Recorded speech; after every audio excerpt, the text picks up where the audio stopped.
The Galactic Council chamber was silent, filled with glowing banners and soft lights floating in the air. General Marcus Hale stood straight in his black Earth uniform, his boots clicking softly on the marble floor. He had come with trust, with peace, with open hands. For years, Earth had worked hard to be part of the Council, to show the other alien races that humans could be loyal allies. They had shared technology, sent aid ships, opened trade routes, and even trained side by side. With alien soldiers, Earth wanted friendship, not power, but that day, everything changed.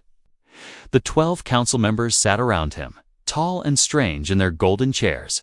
The Jernak Chancellor, with his glowing purple eyes, was the first to speak. "We thank Earth for its service," he said calmly, "but your expansion must be paused." Hale blinked, confused. Paused? "Our colonies have been approved for years." The council members didn't look surprised. They looked ready, as if this had been planned already. Suddenly, guards entered the chamber, not human ones, Sirak soldiers, tall, lizard-like creatures. With red armor, they raised their weapons. And one council member gave the silent signal within seconds. Earth's ambassadors were arrested right in front of Hale, dragged away, screaming. He stepped forward in shock. "What are you doing? This is illegal." But the council only watched coldly. "You're no longer part of the council," said the Chancellor. "Earth is now considered a threat." Hale's voice shook with anger. "Why? We've done nothing wrong." The room grew darker. One of the members spoke quietly. "You've grown too fast, too strong. Your species spreads like fire," another added. "We gave you a seat at the table, but you started building ships that rival ours. It's only a matter of time before humans take over." Someone whispered, and then came the final blow. The Council had signed a secret deal with the Serok Empire. Earth's colonies would be taken and given to the Serok in exchange for peace and balance. It wasn't just betrayal. It was a death sentence across distant stars. Earth's outer colonies had no idea that death was already flying toward them. The Council sent fleets and silence destroyers with no flags, masked communications, and orders to kill any human they found. Entire settlements were wiped out before Earth even noticed. On one moon, children playing in a schoolyard looked up to see fire falling from the sky. No warnings, no chants, just fire and silence. Hale was escorted out of the chamber like a criminal, shoved into a transport ship guarded by soldiers who looked down on him with hate. He stared at the stars outside the window. Knowing something terrible had just begun, he couldn't reach Earth fast enough. He didn't even know if Earth would still be there when he arrived. On Earth, the first news came through whispers. A cargo ship arrived damaged, its captain crying as he showed video of destroyed homes and bodies floating in space. Then more. Ships came, filled with injured survivors, families who had escaped only by luck. The Earth Federation leaders gathered in emergency meetings, their faces pale with shock. No official declaration of war had been made, but their people were being hunted. The Council, the very group Earth had trusted, had betrayed them from the inside. And worst of all, they had done it without honor. No warning, no talks, just silent death. The peace Earth had worked so hard to build was broken in one day, and the galaxy watched without a word. None of the other races spoke out. None offered help. Not even a message of sorrow. The silence was louder than explosions. General Hale returned to Earth 1 week later. His ship landed quietly at night. Crowds waited outside the Federation building. No one said a word. They just watched him walk out. Watched the man who had gone to keep peace return in silence. The President of Earth met him with red eyes and no smile. "Is it true?" he asked softly. Hale nodded. "They sold us like slaves." The next day, Earth's leaders made their choice. There would be no begging, no negotiations. They would remember the faces of the children lost, the colonies burned, the friends betrayed, and they would not forgive. Ships that were once meant for exploration were pulled out of hangars. Factories that had been turned into peace centers were reactivated. Old generals returned from retirement. And young cadets swore their loyalty with steel in their eyes. Across Earth's cities, something ancient awakened, not hate. But resolve, not anger, but fury held deep in the soul. They would not go quietly. They would rise, not because they wanted war, but because war had already come to their doorstep. They would not kneel to cowards in golden chairs. They would remind the galaxy what it meant to betray the last species that had trusted too easily. Earth was not just a planet, it was a promise, and now that promise had been broken. And the galaxy would feel what happens when humans are betrayed. The fire had started, and it would not stop until the stars remembered, until justice was done, until every lie burned to ash. And in that silence, one word was spoken across every screen on Earth, one single order: prepare. Across the stars, Earth's voice went quiet. The colonies that once sent songs, news, and smiling messages suddenly fell silent. At first, people thought it was just a technical issue.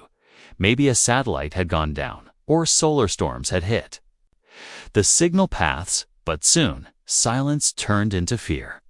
Too many systems had gone dark at the same time. No messages, no answers, just endless silence. The Earth Federation sent scout ships to check. They didn't come back.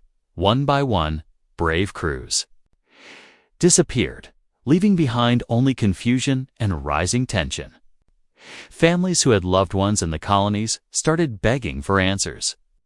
News channels ran sad stories, calling it a mystery. But General Hale already knew the truth. He stood in the command center, staring at a giant star map filled with red zones. "These aren't accidents," he said quietly. "They're cleaning us out." Other generals looked at each other with doubt. "We don't have proof," one of them said. But then the proof arrived, broken, bleeding, and on fire. A small freighter limped into Earth's orbit, barely alive. Its hull was full of holes. Engines sparking, the pilot had lost a leg and could barely speak. He had come from Epsilon 3, a farming colony with 60,000 humans. "It's gone," he whispered. "They came in council ships with Surak flags. They said the colony belongs to the council now."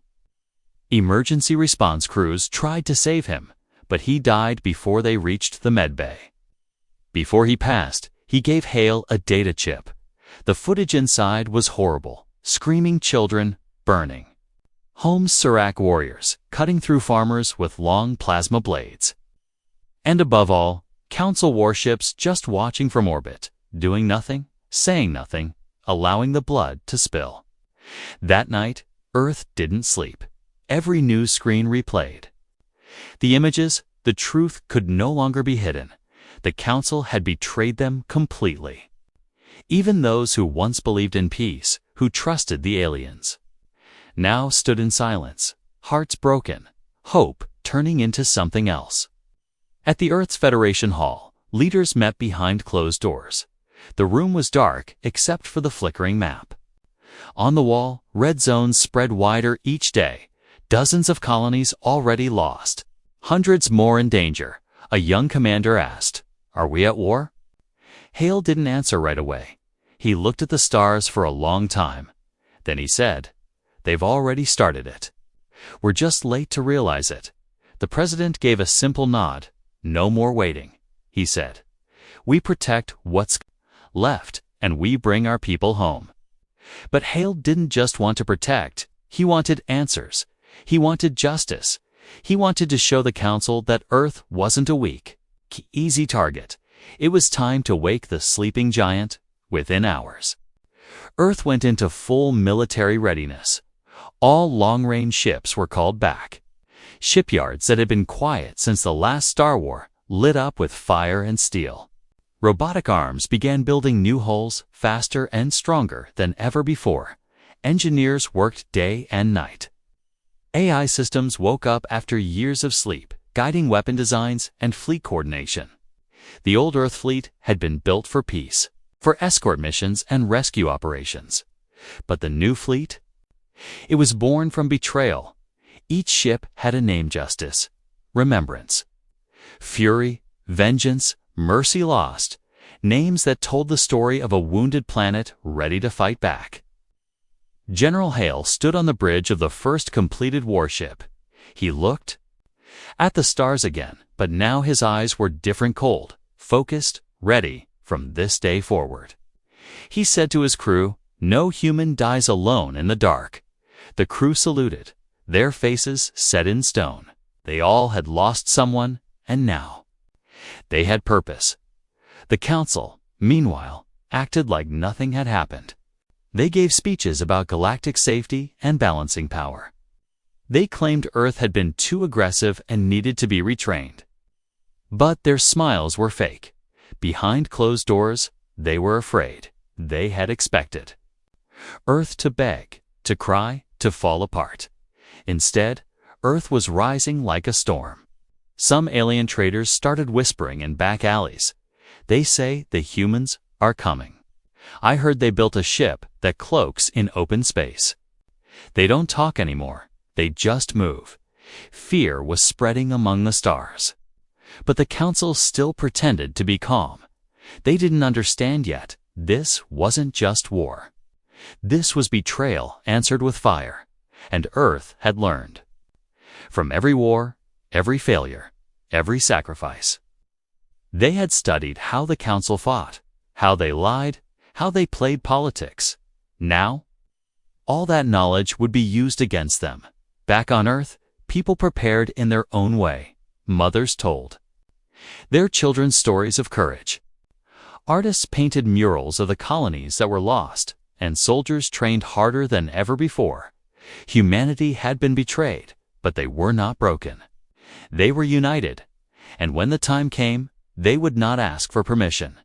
They would come silent and fast, and the stars would never forget them again. The silence across the stars had lasted long enough. Now Earth would speak, not with words, but with thunder. The skies above Earth turned red with fire as the shipyards came alive again. Massive engines rumbled day and night. For years, Earth had tried to be peaceful, had tried to earn trust. They had followed every rule the Galactic Council gave. But now those rules were dust. Earth had been betrayed, and the answer was clear: get ready for war. General Marcus Hale stood inside the largest command center on the planet. He looked at the long list of colonies lost, each one now marked in red. He didn't blink, didn't flinch.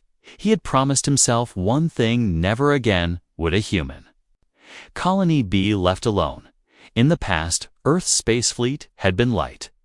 Used for rescue missions and trade protection, it was good enough during peaceful times, but it was never built to fight the Council. Now, all of that was changing. Old war blueprints, once locked away, were pulled out. Weapons that had only been tested in secret were being built fast. The new warships weren't just machines, they were weapons with minds. AI systems designed to protect humans no matter the cost. Some were even too dangerous to use during peacetime. But this wasn't peace anymore. This was survival. Factories across Earth, Mars, and Luna pushed into overdrive. Raw metals were pulled from the asteroid belt. Fuel came from Saturn's moons. And the shipyards, once slow and careful now, berthed one warship every 2 hours. The engineers slept beside their machines, working in shifts. They didn't complain. They had all seen the images, the burning colonies, the bodies, the silence. Everyone had lost someone. And it wasn't just Earth working. The colonies that were still safe began to fight too. They sent raw materials, soldiers, even children who wanted to learn how to fly ships. Some of the young pilots were only 16, but their eyes looked much older. They had seen war with their own eyes, and they wanted to protect what was left. General Hale walked along the hangar deck of a brand new destroyer. It was called the Forsaken. Its sides were covered in the names of the lost colonies. Inside, Every hallway was built for speed and strength. No more soft carpets and comfort. This ship was a blade. A weapon made of steel, memory, and rage. The soldiers on board stood at attention as Hale passed. He didn't speak much, just looked at them and nodded. They nodded back. Words weren't needed anymore. On the other side of the galaxy, the Council still pretended to be in control. They sent messages saying Earth was unstable. They told other alien races that humans were dangerous, but no one truly believed them anymore, because humans weren't attacking. They were just preparing, and the Council knew what was coming. They had watched Earth rise once, and now it was happening again, but faster, stronger, and colder. General Hale called together a group of top commanders. The room was dark, filled with glowing maps of space and red marks showing known enemy positions. He pointed to each star system where humans had once lived and died. "We're going to take them back," he said calmly, "but not just with guns, with precision." He didn't want chaos. He wanted control. He wanted to take each colony back like a surgeon with a scalpel. Not a hammer. The plan was simple: hit hard, hit fast, and never leave anyone behind. Rescue missions would move alongside the war fleet. For every bomb dropped, a medic ship followed behind.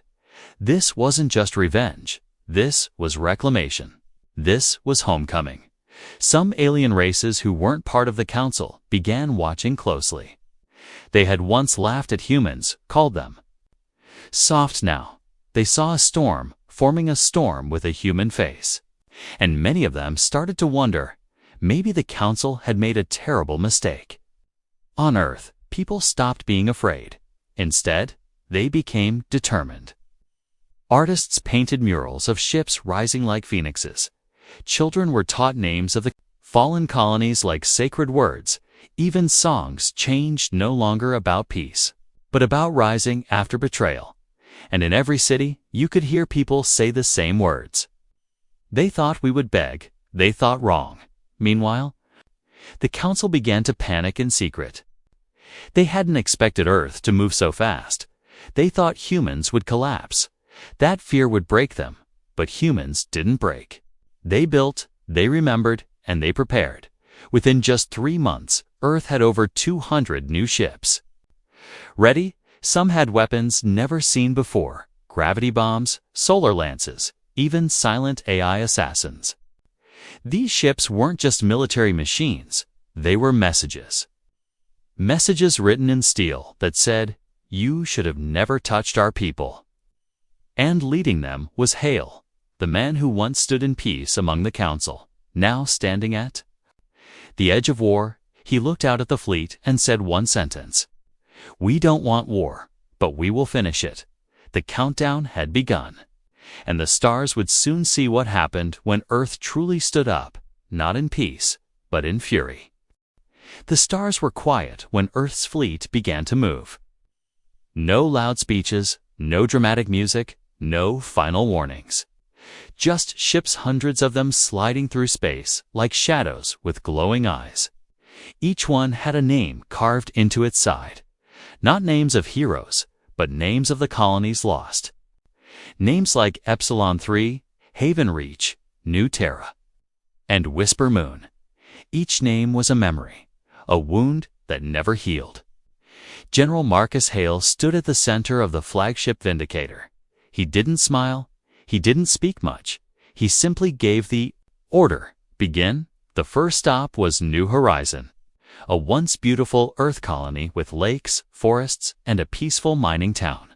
Now, it was a prison planet under Sierra control. Human survivors had been forced into cages used for labor, or worse, some hadn't seen the sky in weeks. But they didn't know the fleet had arrived. Not yet. Earth's ships appeared like ghosts, silent. Fast and deadly, they dropped from hyperspace just outside the planet's sensors. No warnings, no chatter. The plan was already set.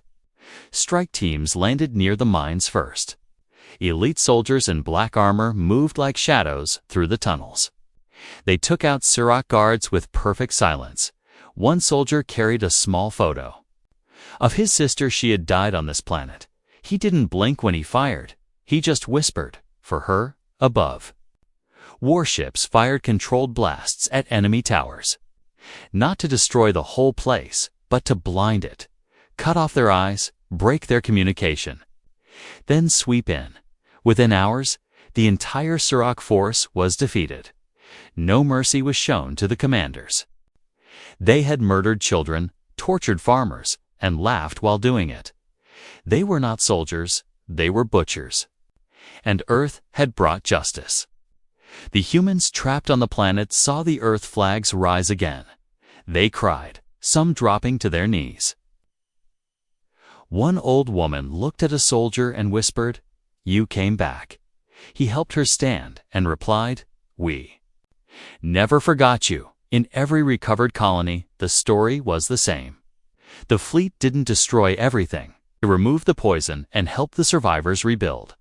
Medical ships arrived with food, supplies, and doctors. Engineers helped restart power grids. Counselors sat with broken families. Earth didn't just fight, it healed. But that didn't mean the war was soft. In space, the battles grew fiercer. Council fleets were stronger than expected. They used strange weapons and curved ships designed for ambush. But Earth had learned. Their AI systems predicted enemy moves before they happened. Their captains didn't freeze under pressure, they adapted. One captain, a young woman named Dia, became a legend. Her ship, Resolute, was ambushed by 5 council cruisers instead of running. She lured them into a gas cloud.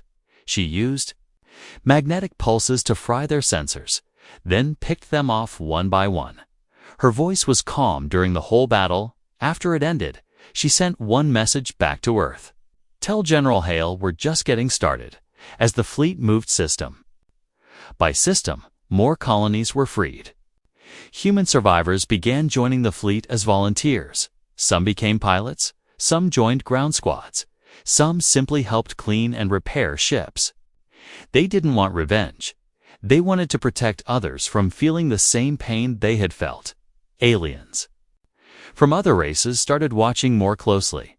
They saw the council losing ground. They saw humans helping even when they didn't have to. Some began to whisper, maybe the humans were right. General Hale noticed this shift. He told his officers, "We don't just win battles, we win minds." He ordered his fleet to leave messages behind on every freed colony.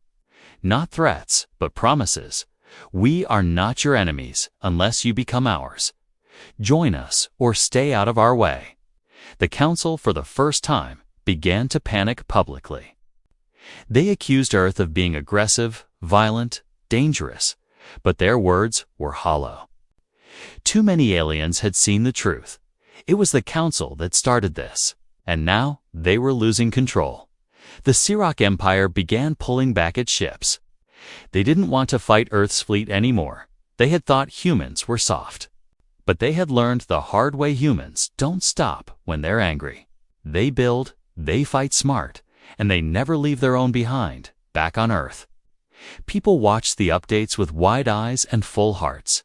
They cheered when colonies were freed, cried when soldiers died, and every time a ship returned, crowds gathered at the spaceports. They held signs that said, "Thank you." They sang songs of hope and fire. The pain was still there, but now it had a purpose. The march through fire wasn't over. The galaxy had been warned. Earth had arrived, not with arrogance, but with fury, earned by betrayal, and with each system they liberated, they proved one thing. You can strike a human, you can betray them, but if you leave them breathing, they will rise, and they will come for everything you thought you owned. The war had changed. At first, Earth was only defending, only rescuing, but now the Council knew Earth's fleet was coming for them directly. No more small outposts, no more scattered battles. It was time for something bigger. General Marcus Hale had a new target. Avareth. Avareth was not just any planet, it was a fortress world. High walls of energy surrounded it in orbit. It had 6 moons full of weapons, and 10 council fleets protecting it. For over 100 years, the council had used it as their command center and symbol of power. No one had ever dared attack it, but Hal wasn't like others. He stood in the war room aboard the flagship Vindicator. Around him were his best minds, generals, engineers, pilots, AI tacticians. They all looked at the rotating hologram of Averith. The system was well guarded, every path known, every trap prepared, but Hale had a plan. He said only one thing: they think they're ready, but they forgot who they're fighting. His plan didn't involve brute force.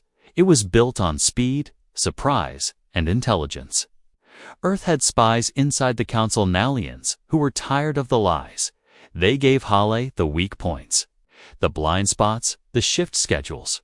One of them was a communication officer named Nurja.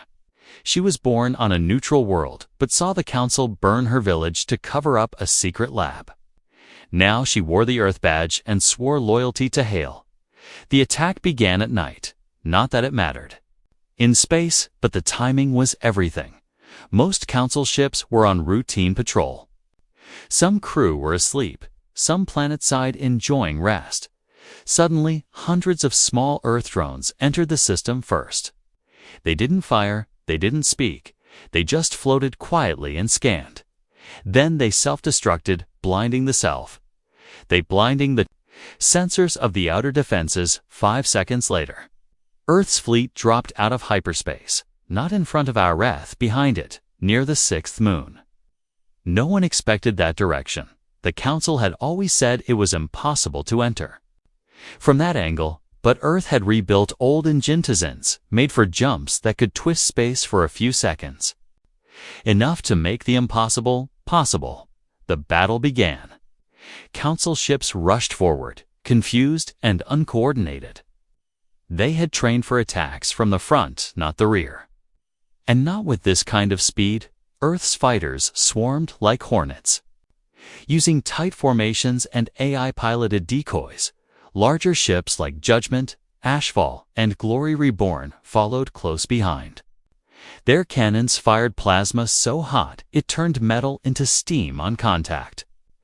Inside the Vindicator, Hale gave calm, steady orders: target their communication array. Send in the Ghost team to Moon 3. He wasn't trying to win with brute force. He was cutting the head off the beast, piece by piece. One Council fleet commander, Admiral Varrock, tried to rally the defense. He ordered all ships to regroup near Moon 2. But when they got there, they found nothing but a trap. Earth's stealth mines had been dropped hours before the battle when Vorak's fleet arrived. Half of it was destroyed in 10 seconds. The rest scattered in panic by sunrise on the planet. Avereth's ground forces had landed, led by Commander Sienna Ward. They pushed through armored gates and into the control towers. Ward had lost her brother during the fall of Haven Reach. Now, she fought with fire in her heart and steel in her voice. No mercy, she told her troops. They gave us none. The Council officers tried to escape through secret tunnels, but Earth had already mapped them all. Ward's teams were waiting at every exit. No one got away, back in space.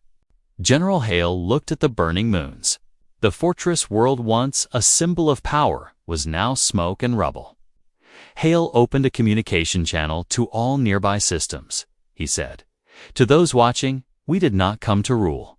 We came to end the lies." Then he ended the transmission. Across the galaxy, alien races went silent. Some cheered quietly in their homes. Others looked at each other in fear. If Earth could take Averith, nothing was safe. The Council's remaining leaders held a secret meeting. They screamed at each other, blamed one another. Some said to negotiate, others said to use forbidden weapons. But one thing was clear: they had lost control. The galaxy was no longer listening to them. It was watching Earth back on Averith. Commander Ward stood on a balcony where Council leaders once looked down on others. Now, she looked up at the stars. Her face was tired, her armor scratched, but her voice was calm. "It's done here," she said. "Send in the builders, and bury the dead." And so, the strongest world the Council had ever built was now under Earth's flag. Not because of greed, not because of revenge, but because betrayal has a cost, and Earth had come to collect.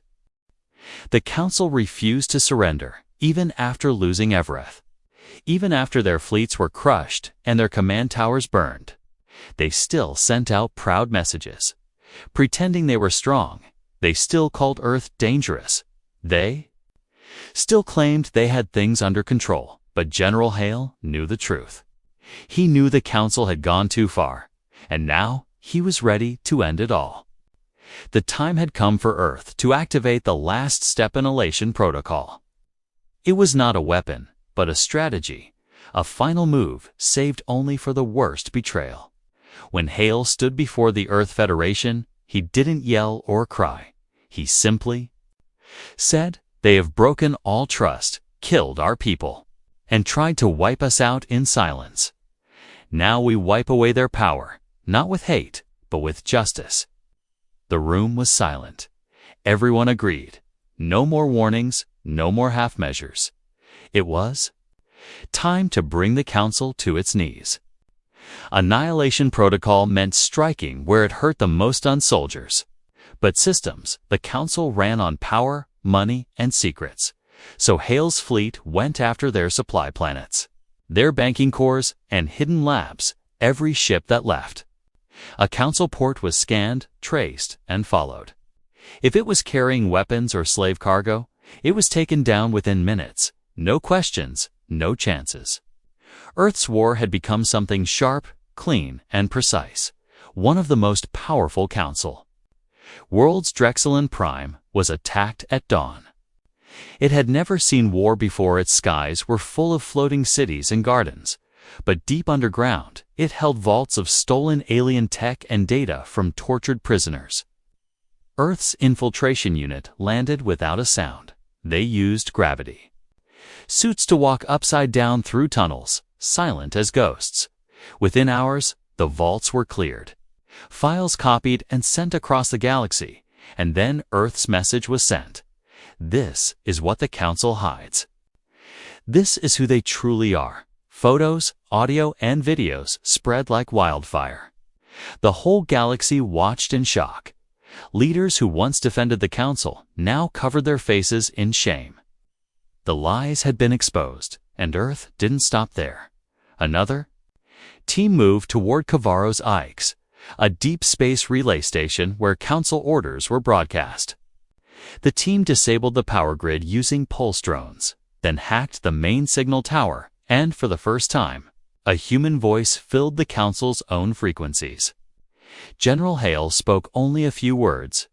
"Your words killed millions. Now the galaxy hears ours." After that day, Council worlds started turning on each other. Some tried to break away. Others begged Earth for peace. But Hale didn't trust their words anymore. He knew the Council would lie again if given the chance. So the mission continued in the cold black of space. Battles burned brighter than ever before. Earth's fleet moved like a storm, targeting only key places. They didn't waste time on empty shows of force. They struck fast, then disappeared. And every time they left, the Council lost something: ships, fuel, data, allies. One Council member, Zernak V, tried to use forbidden weapons. He ordered a sunblast cannon to destroy a human outpost. But Earth's AI picked up the energy spike before it fired, within 2 minutes. 5 stealth bombers destroyed the cannon, the base, and Zernak himself. It was fast, cold, and perfect. The galaxy watched in silence, and Earth said nothing. They didn't boast, they just kept moving. The Council's leaders tried one last trick. They called for peace talks. They sent fancy ships, full of gold banners and fake smiles. They offered forgiveness, but Hale refused to meet them. Instead, he sent a short message. "You showed no mercy when we begged for peace. Now we show no interest in your games. We are not playing anymore." Across Earth, people stood. Behind Hale, mothers, soldiers, scientists. Children, everyone knew what was at stake. They were not just fighting for revenge. They were making sure no one would ever betray Earth again. At the Federation Council Hall, one young diplomat asked, "Hale, how far will we go?" Hale looked at the stars and replied, "Only far enough that no one ever forgets what they did." And that was the truth. Earth didn't want to burn the galaxy. They wanted to burn the lie. They wanted every world to know that peace meant something, and betrayal had a cost. By the end of that month, 7 council worlds had fallen. Not in fire, but in fear. They shut their gates, disconnected from their allies, and waited. Waited for the fleet that never stopped coming. Earth had become something more than a planet. It had become a force, not just of war, but of truth. They didn't conquer, they corrected, and across the stars, a new name began to spread. Not one the council had given, but one whispered in markets, in ships, in homes. The Reckoners, because Earth had come not for glory, but to settle the account. The stars were quiet now. The big council fleets were gone. Their war stations destroyed. Their proud flags, once shown across 1,000 systems, had vanished. The worlds they ruled were either empty or under Earth's protection. But Earth's fleet did not celebrate. They did not raise glasses or shout in joy, because they knew the war wasn't over, not yet. The mission had been clear from the beginning: justice, not revenge. And that mission still had one final step. Earth had to make sure that the council could never rise again. Not in secret, not through lies, and not behind someone else's army. General Marcus Hale walked the bridge of the Vindicator. His face was tired, and his eyes were heavy. He had seen too much, lost too many good people. But he stood tall, because there was still work to do. Across the galaxy, teams of Earth engineers, medics, and builders moved into the broken systems. These were not soldiers, but healers, planners, and thinkers. They weren't there to destroy, they came to help rebuild. They landed on burned colonies, cleaned poison from the air, fixed broken generators, and brought medicine to the sick. They taught people how to grow food again, gave children real beds for the first time in years, on one small planet called Erelon. An old alien woman waited outside her home as Earth ships landed. Her village had been ignored by the Council for decades, left in poverty and darkness. When the humans stepped out in their white armor, she said softly, "Are you here to take control?" A young medic smiled gently and replied, "No, ma'am. We're here to give it back to you." That moment was repeated thousands of times on hundreds of worlds. Earth had won the war, but now came the harder part, proving they were different. They didn't want to become the new rulers of the galaxy. They wanted to make sure no one would ever rule it with fear again. Meanwhile, the remaining council leaders had disappeared. Some were hiding in deep space, in forgotten stations or secret bunkers. Others changed their names, wore disguises, tried to live as regular people. But Earth didn't forget. Hale had given one final order: find them, but don't kill them. But don't kill them. Bring them to face the people they betrayed. Special teams were sent out, quiet and quick. They tracked old signals, followed financial trails, used AI to scan planets for hidden codes, and one by one, they found them. A council member hiding on a gambling moon under a false identity. Another pretending to be a monk on a mountain planet. Each one was captured and brought before a court of many worlds. These trials were broadcast across the galaxy, not for punishment, but for truth.